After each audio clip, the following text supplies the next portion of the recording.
S&M Productions and the Gin Radio Players present The Travels of Squirrel Redbottom. As she travelled along the travelway towards customs, she looked at her reflection in the wall mirrors. She was human, tall, with a body that most of the males of her species found attractive. She had spiky red hair and was wearing a long dark coat with cargo pants and boots.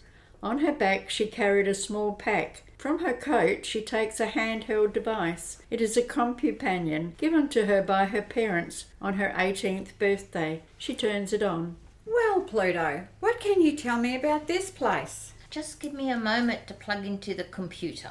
So this is the space port Alpha. It has 3 portals, so you can travel to most of the known universe from here. We are orbiting the planet Finch, that has a mixed population of about 2 billion. Okay, let's see how we go with customs. She approaches the customs area. In front of her is a booth that contains a creature covered in purple fur. It has 2 vision centres on stalks on its head. It holds out an arm, which ends in a 2-fingered claw. ID and credit chip. Squirrel hands over both. Customs scans them. I see that you're human. We see very few of your kind here. Are you transferring or visiting our planet? I would like to visit your planet. Is the atmosphere suitable for humans? Yes. Would you like me to exchange the credits on your chip to our currency, which is called fondue? Current exchange rate is 20 credits to 1 fondue. This will give you 10 fondue, only just enough to enter our planet. You will have to check in with customs in 7 days. Teleport to the surface is down the hall. Enjoy your stay. Squirrel teleports down to the surface and arrives at the city of Wahoo. It appears to be early evening. Air cars are flying between buildings. Finchins are out on travelways. Skyscrapers tower up into the night sky. She takes out Pluto. Okay, Pluto. The first order of business is to find somewhere that I can get a meal. I'm starved. I think that I've got somewhere. At the next intersection, take the travelway to your right. After about 10 minutes, we should come to a place where there are some humans. After about 10 minutes, the city starts to change. They enter an area where the streets are narrower. The Finchins have been replaced by alien beings. The shop fronts now advertise bars and places of negotiable affection. Then across the street she sees a hologram above the entrance to a building. In shimmering letters it says Bar and Grill. That looks like us. If we're lucky, it might even be run by humans. They enter. It is a long, dimly lit room with a bar down one side and booths down the other. At the rear is a stage with tables and chairs. Behind the bar is a human woman. She is tall, good-looking, with long blonde hair. Squirrel approaches. Well, howdy. You must be new in town. Well, howdy. You must be new in town. I'm Annette, and this is my place. What can I get you? What's on the menu? And a beer would be great. Well, I can do you a sledge burger with salad and chips. There's your beer. There's salad and fries for sure, but what exactly is a slab burger? Frankly, my dear, I've never been game to ask. It comes pre-packed and we cook it on the grill. We eat it. Just then the door opens and in comes a human male. He's stocky, muscular, with long black hair greying at the temple.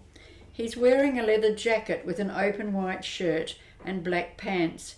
He goes around behind the bar, puts his arm around Annette and nibbles her ear. Now, dear, not in front of the guests. Squirrel, this is Errol, my lover and partner. Errol, this is Squirrel. She's just arrived. I'm just going to get her a burger. Would you like one? Sure, honey. So, Squirrel, I'm getting a drink. Would you like another? It's 2 hours later and Annette, Errol and Squirrel are sitting at a booth. They are drinking, laughing and telling stories. 2 Finchins are serving behind the bar. So, Squirrel, how come you are in our part of the universe? For one so young, you seem well travelled. I was born on a small planet at the end of the Milky Way galaxy. My parents were biologists. They had a zoo and they were trying to recreate some of the animals that lived on old Earth using DNA.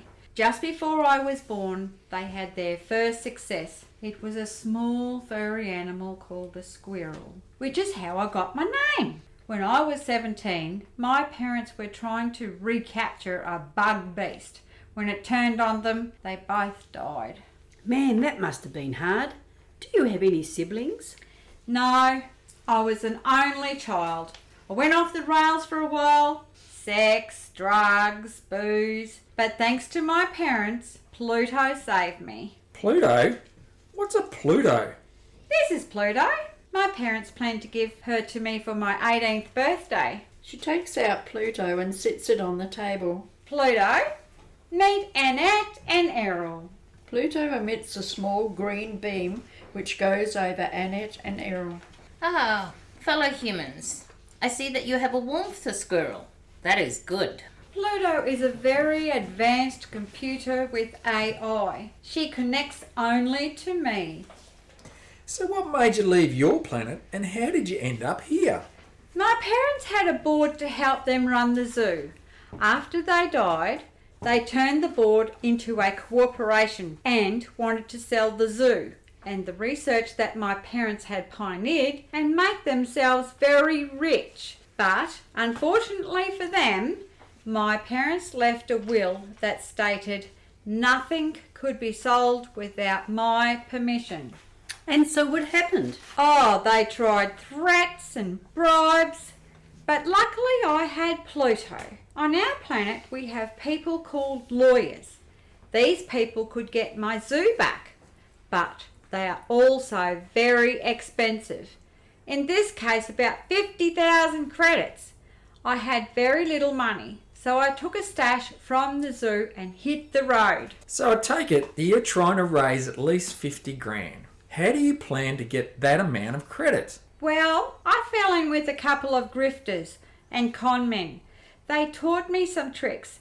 Then, with the help of Pluto, I started boosting air cars on commission. But Pluto realised that it was too dangerous. For the last 2 years, I've been working at one of my many casinos on the planet Jackpot. We were in the process of setting up a scam that would have netted me about 10 grand when we were busted. I just made it out of there and here I am. So how much have you got so far? Just under 20 grand and I'm starting to get desperate. To be honest, Annette and I are starting to get bored with this place and it only breaks even. How would we go about turning it into one of those casinos? Well, I would suggest a club rather than a casino. All we would need is a roulette wheel, some blackjack tables and a cash cow computer and a screen. Roulette? Blackjack? I know. But what is a cash cow? The best money maker of them all. What you have is a computer screen with 40 numbers on it and you can choose up to 10. If you pick all 10 numbers, you win the jackpot. Or you can choose less numbers for less prizes. The best of all is that it is all automatic. The punters swipe their card for as many numbers as they want. If they win, the computer pays out in credit. If they lose, the computer puts the credits into your account. Well, it's late. Squirrel, do you have a place to stay? No? We have a spare unit out the back. Why don't you stay there tonight and we will talk this over in the morning over breakfast. It's the next morning and the three of them are having breakfast by the pool. This is nice. Coffee and this lovely fruit. I know that you hardly know me, but what do you think of my idea? First off, what will it cost to set up a club like the one that you were talking about? Last night I put Pluto on the job to see what she would find out. And tell them what you found, Pluto. I found a company called Acme, Gambling Supplies in Logan, which is the capital city of this planet. They can supply and deliver everything that you need. 2,000 credits. We talked about this last night and we figure that the reno on the bar would cost about 4,000 credits. So let's say we can get set up for over 6,000 credits. How much do you think that will make us in, say, a month? I have only been on this planet for a day, so I'm not really sure. But on the other planets with 2 roulette wheels, 6 blackjack tables and a cash cow computer, You should make 2,000 credits a night, at least. Okay, so how does this sound? We each put in 2,000 credits and then each of us gets a third of the profits. I have just one more question. Who do we get to deal the cards and spin the wheel? I think that I can help there. Up on the spaceport, there will be human hitchhikers. I will find, say, 10 suitable. Is there some way that we can accommodate them? I'll find somewhere to lease nearby. Let's get this show on the road.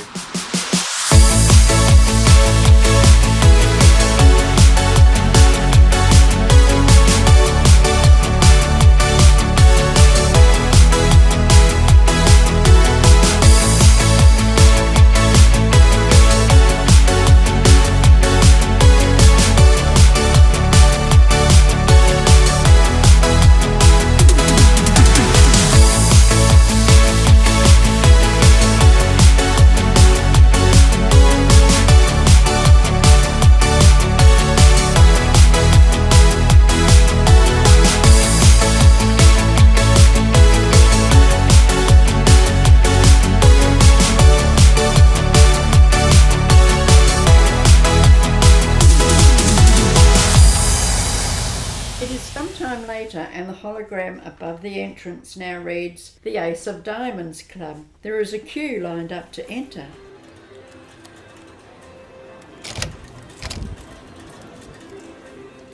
Annette, Errol and Squirrel are sitting in the club's office, celebrating the club's first month.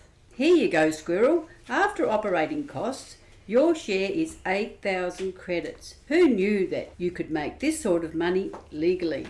It is some time later, and Annette, Errol and Squirrel are returning to the club after a night out. As they approach the club, an air car glides past them and pulls up outside. It is long, black with gold trim. A golden dragon is on the bonnet. Two doors open and two figures emerge. They are dressed in black and are armed. They scan the crowd. What the hell? They are Klingons. That's right. Gangsters and dealers use them as bodyguards and hitmen. Oh my God! That is a Holden Royale! There's only ever been 3 made. They cost squillions! As they approach the car, one of the guards opens a rear door. A man alights. He's just over 5 foot tall, with oriental features and yellow complexion. He's wearing a gold robe. He turns to greet them. Ah, so I see you like my dragon. Yes, she is indeed beautiful and unique, and as fast and as very comfort. Allow me to introduce myself. I am One Hung Low. If I had any friends, they would call me One. You will call me Low, Mr. Low. Let us enter your fine establishment. We have much business to discuss. They are sitting at a booth at the rear of the club. It is late and there is only a few customers left. The staff are starting to clean up. The guards hover.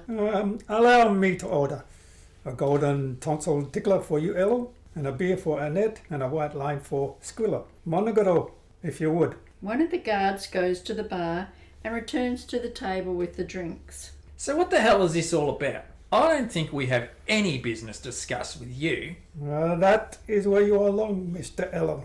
Tomorrow, one of my accountants, Mr. Hugh, he will come and go over your books. And then on the first of every month, Monogoro here will come and collect 10% of the takings. A little tax, if you will. Like hell, you can take your 10% and Mr. Chew and shove 'em. Oh dear, you think that I am not as serious? Monogoro, if you will. Mungle draws a laser and starts shooting bottles behind the bar.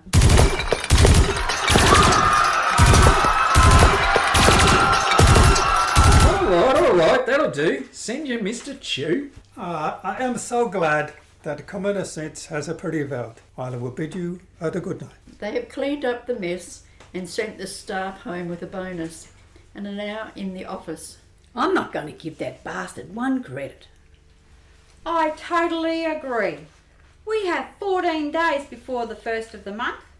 One of my grifter friends once told me, if you want to hurt someone, take what they love most. I suggest a preemptive strike. Errol is at the comm desk on his ship. He taps in some numbers. A face appears on his screen. Arthur Corkscrew, how goes it with you? Errol, my boy, it has been too long. How are you? I'm fine, thanks, Arthur.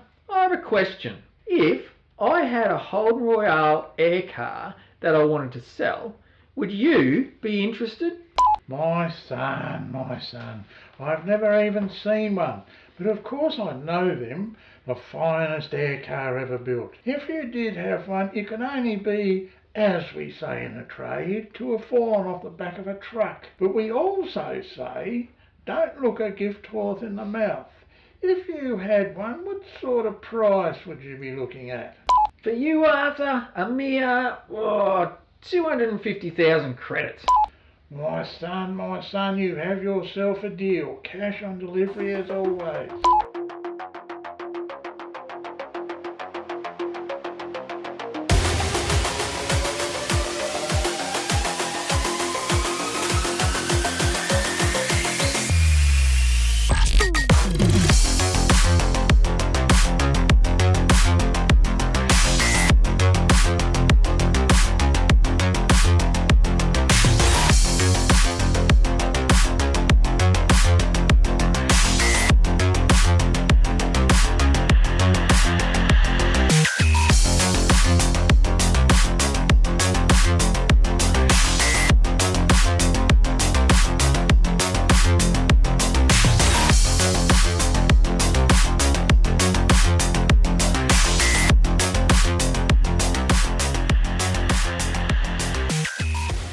It's 3 a.m. The club is deserted and dark. Errol is dressed in black. He's taking things from his back pocket and placing them around the club. Squirrel enters through the back door. She's also dressed in black. I've paid off the staff and told them the club is closing. Pluto and I boosted an air car. It's parked out the back. How are you doing? Good. I've set some little surprises for whoever tries to get in. Annette enters. She is dressed in space armour. She has a Magnum 47 laser on each hip. She hands Errol a long-range laser. Whoa! Look at you two! Yeah, well, we all weren't always barkeepers. So, to run through the plan again, when we get to One Hung Low's villa, Pluto, who will get us past the security into the villa, the Royale is kept in a plastic glass box in front of the villa. Pluto will get the doors open. Once inside, Errol and I will keep the guards off until you and Pluto get past the Royale's security system. Then we're away. They arrive at the villa. Squirrel takes out Pluto. I have disabled the alarm of the side entrance and will now open the door. There we go. I will now turn off the scanners that are in the grounds. They move through the grounds and arrive at the box where the Royale is kept. Pluto opens the door. Now here we come to the tricky bit. The Royale security computer will only respond to its owner. But if the maintenance computer tells it that a service technician needs to enter and test fly it, the main computer will allow us to enter and fly it. It will take me about 5 minutes to do this. The grounds are suddenly flooded with light. A voice booms out. Ah, the scum from the club. If you will do any damage to my dragon, you will have a slow, painful death. Surrender, now, and I may just spare you. Here come the guards. They will have their phasers set on stun so as not to damage the Royale. We don't have that worry. We're in. I'll open the driver's door. Quick, everyone in! I'll drive! Fools! You will not be able to go anywhere. The controls will only respond to my commands. What? That can't happen. Stop my dragon. I will track you down and make you will pay. They fly to the hangar where Errol keeps his ship and park the Royale inside it. Woo, just like old days, Annie. Let's hit the road and go and see Arthur. The Travels of Squirrel Redbottom was written by M.D Stansbie. Starred Rose as Annette, David as Errol, Charlie as One Hung Low, Tom as Customs, Sam as Arthur, Vicky as Pluto, Mary as Squirrel, The narrator was Heather. Copyright October 22.